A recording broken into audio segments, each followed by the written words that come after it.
So you come to me and you say, OHLEEN, I have a wedding to go to. I've been stuck indoors all this while and I just want to look like summer itself. I want to show them, you know, what should I wear? How should I go? Where do I start? And this is basically what this video is all about, especially if you're a petite girl. I'll be dropping in nuggets in there that will really help you pick the best for your body, for your frame. Petite and curvy, that's what I am. I'm petite, I'm 5'3", 5'2", and also I am really curvy. I've recently gained weight, lockdown weight. I'm owning it, I'm embracing it, but obviously it means I'm trying a new size. I'm trying to make things work in a way that I didn't have to before. So this is what this video is going to be all about. I'll be showing you items that I've picked, chosen, why, how, boom, all of that. So if this is your first time on this channel, my name is OHLEEN and I talk on fashion, sustainable fashion, styling. I do reviews for you guys and I try different things so that we grow together, basically. So if that's your thing, definitely consider sticking around. You have a wedding, you have an event, whatever it may be, finally we're out. And what I would ask you is, what is the vibe you want to achieve when you attend, when you go to this event, whatever it may be? I'm going to focus on weddings because obviously there is plenty of them happening right now. What I would say is, what vibe do you want to achieve? So you want to be cute, fairy tale like? Do you want to be simple and dainty? Do you want to be risque, show stopping? Or like I said, do you want to be the resemblance of summer itself? You know, all those things will matter because it will determine what items you go for.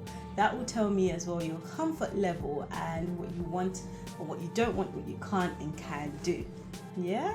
So now there is 3 levels to this from me that I would say. There is the easy level, there is the ready to wear, ready-made wear level, medium, and there is the experimental mix and match level.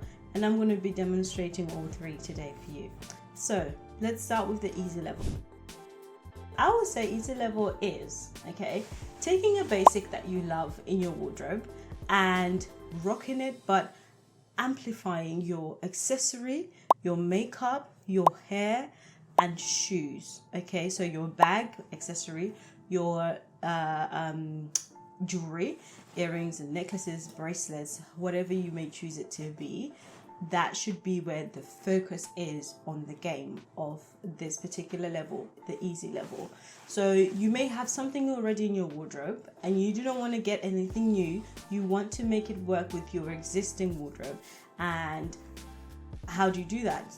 The focus would therefore be accessories. It does matter to have the right mindset when it comes to how to build your wardrobe. It's important to pick the right pieces to begin with that should be staying in your wardrobe. This is a great basic to stay in your wardrobe because it can pass as both casual and smart and for occasions. It's off shoulder, so it gives you that really feminine touch. It's cut out, so it gives you that edge to that feminine touch. It's a blue, it's a pale blue, so it's buildable. And then the length is desirable in the sense that for me as a petite, this is advertised as a mini, but on me it sits just on my knee or just above my knee. And also depending on what I'm wearing, the shoe, it will really exaggerate the shortness or the length, the longness, shall we say, of this dress. Another thing is I made a point to make sure to order this dress a size 2 sizes up because I don't want it clinging onto me. Already a lot of flesh will be showing, my shoulders will be showing, and this cut out as well. I don't want my flesh gushing out of it, so I want it to be really loose and very free flowing, and already it's long sleeved. You don't want it to be tight, and when I sit down I want to still have, you know, room. I want to be comfortable, right? So again, going back to say, when you pick something that's going to stay in your wardrobe, picking it right is very important. It's going to be so easy to elevate this because the foundation has been laid. All I need to do is pick the right hair and I can do whatever I want because it's off shoulder. I've got all that headroom, head space to do whatever I want.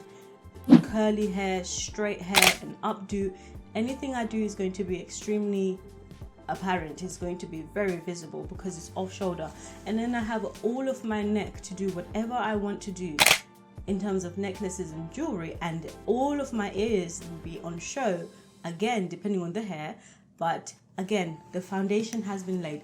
And then also shoes, you can do the string ups. They're really popular right now. If you have some, I'm not saying go and get it because it's popular right now, but if you have some, they're great with this, because once again, the string up shoes, they elongate your legs. You could just do a simple sandaled heel like the one you're going to see throughout this video. Pretty much all the outfits in this video have this shoe. This is a very neutral shoe and it's super comfortable. The heel is everything, especially when you're going to an event such as a wedding. When I'm coming to your wedding, I'm coming to shake a leg, and the last thing I want to be worrying about is a bloody shoe and that it's uncomfortable. That's not what we're here for, and that's why I love such lengths. And also they look very classy, they look effortless, they look clean, they look more feminine actually. So I would really highly recommend, if you are ever in the market for shoes, keep it short and sweet. Another level as well is if you have some stretchy skirts in your wardrobe, some elasticated skirts, maxis, or skirts that can go above your bust. Depending on the style, this is basically what you're seeing in this dressy skirt situation. Essentially, it's a skirt, but I can get away with putting it above my chest and turning it into a dress because it's got layers. And because I'm petite, I can do that. I gain from the length. I can make that item become a 2-in-1 because of the length. Now that is working to my benefit. That is a good thing. And you can do that. And once again, similar to this off-shoulder dress that I showed, you have all the neck, all the ears, all the hair to play with. And that's how you just make it work. And then moving on, turning it up a little bit now, we have a printed skirt. We have a printed skirt maxi with layers. That's a lot of information. What do? We neutralize it by adding a solid color. So I added a cream, but that cream has texture, and the texture is where you are just telling the world, listen, if you're going to talk to me, best understand I know what I did here, and it is amazing. When you add texture and print together, it oozes confidence, and it's a different level of styling, and it's a great way of styling. So when you're adding texture, or when you're adding prints and patterns together, it's beautiful. Now all the elements you're seeing in this outfit, they're very delicate and they're very feminine, and hence why they work very well for a wedding. And in summer, this cami is great because it's not casual. Camis have a tendency of making you look very, very casual, but the material is so rich, and then the beading is very, it just takes it up a notch. So it works really well. I actually got this cami from Depop. I did a whole video on it on preparing for summer through Depop. So if you want to check that out, definitely do, because there are gems, the gems for days on Depop.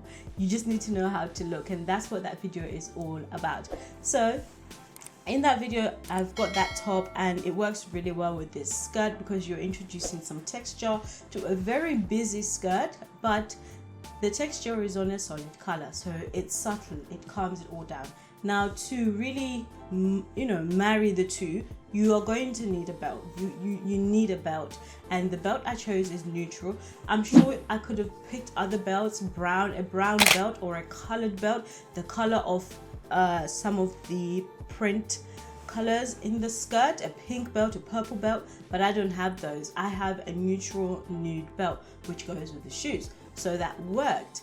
As a petite, right, when you're putting on your belt, it's so important that you get it as tight as you are most comfortable, but make sure it's tight. Now, this belt is technically 2 belts on 1 buckle, okay, as you saw, but by the time you wrap them round, it actually becomes 4 belts on 1 buckle, okay. That creates a width. That creates a width which is an opportunity to further elongate or further separate your waist from the 2 items, the 2 bottoms. And that is a really nice feature in an item that has 2 patterns, top and bottom, and that's what you should look out for. So on a belt, make sure you're tightening it so much that you are having some kind of separation in the line that is going down, you know, your frame, your silhouette. You want a separation because that really elevates and really brings out, almost creating a peplum effect to whatever you're wearing at the bottom. And again, it just gives you that Coca-Cola, that feminine touch to your outfit. And it's great. It's a great way to accessorize. It's a great way to style. If you're not comfortable with sleeveless, if you're not comfortable with camis, totally understand. A blouse is perfectly fine. How you pick a blouse on a printed skirt, the easiest and quickest way is to look at the existing colors in the print or the pattern. And that's what I try to do here. This pink peachy blouse satin, it's again a different material. It's glossy. The other texture is a bit rough, a bit more 3D. This texture is very smooth, very feminine, and very silky. So this is a very satin top. It is a satin top blouse, and that's another alternative to having a cami which is sleeveless in case you're uncomfortable with that. So that is option number 2 for my girls that like to cover up their arms. So you're not a fan of floral things, you're not a fan of flowers, you're not a fan of these girly looking layered things, okay? You like strong patterns, you like your checks, you like your lines, okay? That's great. You can do that too. You can do that with both the tops, the blouse I've just shown you, which I'm wearing still, and the cami. You can do that. The only thing I would say is when you were buying a skirt, I would imagine, obviously for a wedding, you want to keep your skirt a midi or a maxi or a bodycon. Basically nothing really too much above the knee because it's a wedding. You want to look classy, chic. Well, at least that's my style and that's what I would style someone towards. When you're picking your skirts, keep in mind that on models, a midi will look like a midi. On you and I, it's going to look like a maxi. Now, I'm mentally prepared for that, and I'm mentally prepared so that I can embrace that and make it work. How I make it work is, number 1, if I'm picking a skirt labeled as a midi, I'm prepared that it's going to be technically a maxi, right? I try to get as small a waist as I can. This skirt comes out, it's very free, okay? So I can get away with ordering my true size on the waist. So if I'm a size 10, I could get away with getting a size 10 actually. But if the skirt didn't come all the way up and it wasn't free, I would have to, say if it was a bodycon, I would have to order a size 12 or a size 14 just so that my hips can fit in it and my bum can go in. Otherwise I'll have a problem fitting it, even though the waist is fine, but it wouldn't go past my hips. So that's another issue with curvy petite girls. Keep in mind, if the skirt is free, there's nothing like this one, then you can get away with ordering your true size, and because it's going to sit right on your waist. But if it is not free, you're going to have to go up. Now, we're not going to talk about that today. This one is free. It has lines, vertical lines, which works to your benefit. It elongates you. And then most importantly, it's a midi, but it's actually coming out as a maxi technically. But it has a slit. So the slit creates a dimension. It breaks things up. It doesn't make you look so cocooned, and therefore technically might actually shorten you or hide the length you have, and you don't want to do that. Every length you have, you want to make use of it. You want to show it. So the slit breaks things. The slit introduces, just, you know, calms things down, and that's what you want in a skirt. The last dress is that ready-made piece that you're going to get from the racks onto you. Boom, done.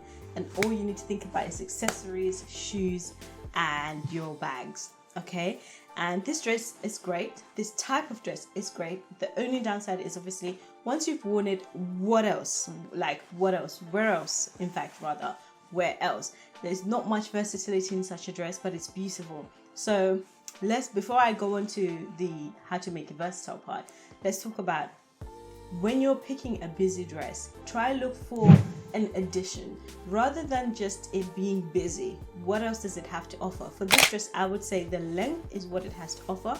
It has ruches going across and in the off shoulder detail, in the one shoulder towards the one shoulder, and then it's got a really extreme padding on the shoulder. And then it's extra long, it's got button detail, so you could, if I wanted to, I didn't show you, but if I wanted to, I could pull it up and make it 3/4, so it had a little bit more to offer rather than just the fact that it was busy and beautiful. So look out for such features, read the description of the item and see what it says, because they put that information for us. We just don't take time to read it. We only look at the model, and sometimes the pictures don't do justice to the detail on a dress, on a garment. So I highly recommend pay attention to that. So what I'm saying is basically when you're getting a busy ready-made, it doesn't even have to be busy, even if it's just beautiful and you've fallen in love with it, what does it have to offer? What features does it have? Does it have a slit? Does it have texture? Does it have a part of it with a different material? Does it have off-shoulder detail? Does it have one shoulder? Does it have padding? Does it have rouge effects? Does it have sleeveless or backless? Whatever it has to offer, pay attention to it and decide if that's enough for you, or will it need something else. This dress, I would keep it, style it very minimal. The earrings, the bag, the shoe, the hair, I'll keep it very, very classy because it's saying a lot by itself. If you over accessorize it, these things that you've put on, including the dress, start to wear you. You want to wear the dress.